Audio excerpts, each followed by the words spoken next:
might see that in the end zone Sunday. Moving on to another team that's dying for a championship, also knows a lot about injuries. Will the Cavs get revenge for last season's NBA Finals? In a poll of NBA GMs that is currently up on NBA.com, over half predicted Cleveland will win the championship this season.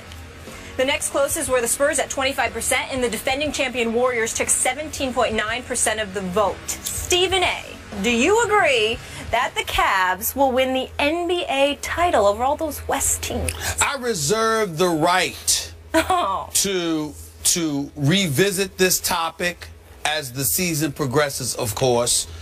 I reserve the right to revisit this topic when we're making our preseason prediction. Okay. But at this particular moment, I'm not inclined to say so. And by the way, in order to get revenge, the team they would have to get revenge against is the team who beat them in the NBA Finals, which would happen to be the Golden State Warriors, which I don't believe is going to happen because I don't believe the Golden State Warriors are going back to the NBA Finals. I got nothing but mad love and respect for that franchise, that team, the Splash Brothers. Steph Curry was my MVP. I think he is the greatest marksman in the history of basketball. All right. I have never seen a shooter better than Steph Curry. Klay Thompson and all of those boys can play. But I think this is a new day. And I'm here to tell you right now, first of all, I'm inclined to believe, and again, I reserve the right to revisit this, but at this particular moment in time, I would have to say to you, Skip Bayless. Oh, no. I think the Oklahoma City Thunder is going to knock off your Spurs. I think Kevin Durant. Wait, do you reserve the right to change that pick by next, say, Tuesday or so? Sure, I do, okay, but I don't think I will. Okay. I think I'm looking at Oklahoma City as the team to beat in the West. Okay. Even though I'm looking at the Clippers as well. DeAndre Jordan still has to hit free throws. Are you sure you're not worried that somebody will step on Kevin Durant's foot? Well, that's true. Okay, you threw it at me. I get to throw it back to you. No, but we're talking about a game this upcoming weekend when it comes to Des Bryant and the Dallas Cowboys. Okay. I'm talking about the season. When you look at the season, my prognostications are based solely on everyone being healthy. Of course, injuries change everything. But I would say to you that I think Oklahoma City is the team to watch out for most in the West because I think Russell Westbrook is a superstar. And I think Kevin Durant is a superstar. And I think the combination of that, having Enes Kanter in the middle, although he plays no defense, the fact that he's good for 18 and 10 a night. Serge Ibaka, being the defensive wizard that he is, also capable of contributing. Dion Waiters, being able to do some things with you, along with Anthony Morrow and those boys. Yeah. I think they got a shot. But let me get to the Eastern Conference. You know, everybody's been talking like the Cleveland Cavaliers is just going to cakewalk to the NBA Finals. That's what the GM said. I was in Miami last week interviewing Dwayne Wade. Part of that interview airs today on SportsCenter. Another part of it airs next week, the part about him and LeBron. Let me say this to you. I looked at Hassan Whiteside. He's gotten a bit bigger. It's a big boy. Agile. Yep. Runs the floor, defends, blocks shots. I watched LeBron James dominate primarily because LeBron James needed to become a post player once Kyrie Irving's health was compromised and he had to rely on the services of Matthew Dellavedova. I'm here to tell you something right now. LeBron, he can't be posting up against Miami if Hassan Whiteside is down low. He's going to have to turn into a perimeter shooter. And we all know that he can hit shots. And we all know that Cleveland is the favorite. And I am willing to concede that the Cleveland Cavaliers should be the favorites. But it would not surprise me at all if the Miami Heat ended up knocking them off. I'm telling you right now, no disrespect to Milwaukee, who I think will be better. They were good. They're getting Jabari Parker back from his ACL injury, Achilles rather, not to mention the fact that they acquired Greg Monroe. They beat out New York and L.A. Milwaukee beat out New York and L.A. for the services of Greg Monroe. To add to that team, Milwaukee is a team to watch out for. Washington is a team that I will pay attention to. To some degree, I'll watch out for Indiana because of Paul George's return. But I'm here to tell you right now, I think the Miami Heat and the Cleveland Cavaliers are on a collision course for the Eastern Conference Finals, and I'm not ready to sit there and say that it's a foregone conclusion that Cleveland will beat them. So I got news for you. You can sit up there and talk about LeBron and the Cleveland Cavaliers all you want to. I certainly believe that San Antonio could and would beat Cleveland, okay? I definitely think Oklahoma City would have a shot. If the Clippers were fortunate enough to get there because DeAndre Jordan learned how to hit free throws and they got to the finals, I think they would have a shot.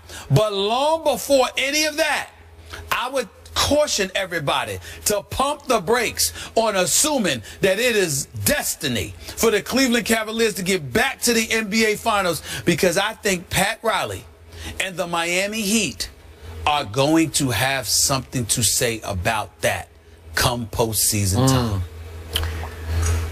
I am so with you on Miami, but yet again, for the third, maybe fourth straight year as we sit in these seats, does it not come down to the health of the man you just interviewed, right? Yes. Okay, so if you tell me he's 92% healthy most of the year, I'm with you. Well, they have a shot. What I would tell you is that for the first time in 5 years, he was off from April, not June.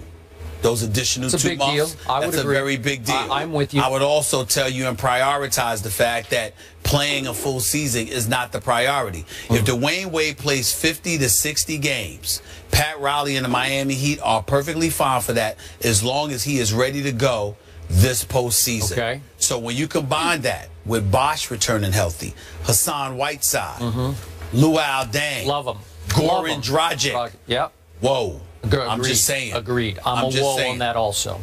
Okay, back to the poll. So 54% of the GMs polled say Cleveland will win the NBA championship. Next down the list, a long ways down the list, is 25% said San Antonio will win. So back to that premise. I get it that Cleveland has a much better chance of winning the East than the Spurs do the West. Right. Because clearly the Spurs are going to have to deal with Oklahoma City, as you point out. They're still, aren't the Warriors still, are they still playing? Or are they still, they didn't disband after they won, right? That's right. Okay, and they got big chips on their shoulder. They got a chip and a chip, right? They got a championship and they got a chip on their shoulder because nobody's giving them any. Yeah, so they got only 17% of the vote. So Spurs will have to deal with Golden State. They'll have to deal with the Clippers. They'll have to deal with the Rockets, and I could keep going on all the way down to the Pelicans, because they're going to have to deal with the Pelicans who knocked them for a loop in the last regular season game of last year. That is correct. Okay, I get all that. But to me, in the end, if this proves true, then the Cavs are still going to have to deal with the Spurs in the finals, if the GMs are correct. So how could 54% say the Cavs will beat the Spurs in the finals? Because that's basically what they're saying. Am I right? They're saying that the Cavs are going to win it all. I do not see it. I think it would be basically a mismatch of these Spurs against these Cavaliers. And I'm going to point out to you, and I don't know how it's going to resolve itself, but the Tristan Thompson situation remains troubling for this basketball team. It is. It's really, let's say what it is. Yeah. Listen, I respect the hell out of David Griffin and the job that I believe he should have gotten a backup quarterback other than Matthew Dellavedova to Kyrie Irving. But by and large, David Griffin to me was my executive of the year last year. Yeah. I thought he did a phenomenal job. Having said that, it is a damn travesty. It is. That they don't have Tristan Thompson signed. Seriously. All right, so I'm going to remind everyone. The Spurs did go get LaMarcus Aldridge when nobody thought they could. And they did get David West at the biggest basement bargain you could ever get, where David West said, I don't care about the money. I'm going to take almost nothing compared to what I could have had to stay in Indiana just to win a ring here with these guys. And you throw in the fact they kept Kawhi and kept Danny Green and brought Manu back. Ray McCallum Jr. I really like him as a backup to Tony Parker. You're loaded. Kyle Anderson is emerging as, I'm not going to say a star, but a factor for this team. So I'm going 10, 11 deep already. How are the Cavs going to beat that team? I don't think they can. I'll go a step further for you, Skip.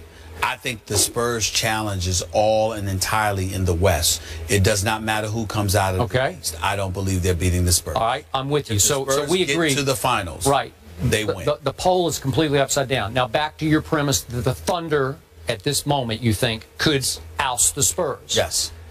Okay, I'm going to say it again, and I'm going to stand by this all year. You talk about how Kevin Durant and Russell Westbrook are superstars, and I'm saying they're too super. Kevin's too super and Russell's too super, and the twain will never meet. I think they will have a hard time figuring each other back out because they didn't play together all that much last year because one was hurt, the other was hurt, one was hurt.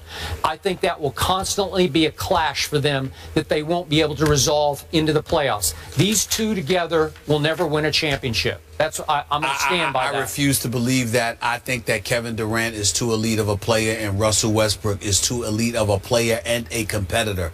That fire in his belly is something that I admire. And I think that having tasted losing in a championship series still gnaws away at Russell Westbrook more so than any other human being on the planet. Okay. I think he wants it bad. With the personnel that they have in place, as great as we know Manu Ginobili and Tony Parker and those boys to be, they are a year older. They have no answer for a Russell Westbrook. You can think it's Kawhi Leonard all you want to. That is the one guy that I don't believe, meaning Russell Westbrook. That is the one guy that I believe Kawhi Leonard wants no part of. Anybody else, different. But Russell Westbrook is the one guy that I don't believe Kawhi Leonard wants any part of. That's just my personal opinion. Well, this is the last hurrah, I believe, for Kevin Durant and Russell Westbrook together, right? I will tell you this. I'm told, sorry to ruffle any feathers, I hope this doesn't cause controversy. Yeah.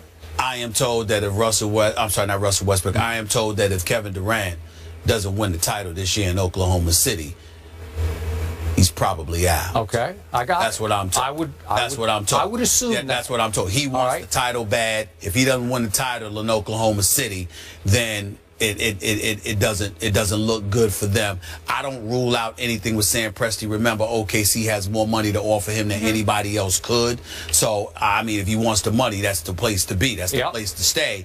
But I'm told that this year is very, very pivotal to the future of that franchise because if they don't win the chip, Kevin Durant will be looking to move on. Okay, well then he will be looking to move on. Well, I don't believe that. I think they got a shot. I think they got a shot to win it all. But in the East, if healthy, we both agree that it'd be the Cavs and the Heat I'm telling you they're my favorite, but I'm not ruling out the Miami. I need to point out one thing here. According to Basketball Power Index, the Heat have an 8% chance to make the NBA Finals. Well, they can say what they want. I'm telling you, forget D-Wade for a second. This kid, Hassan Whiteside, he's big the way he defends and blocks shots and patrols the paint area.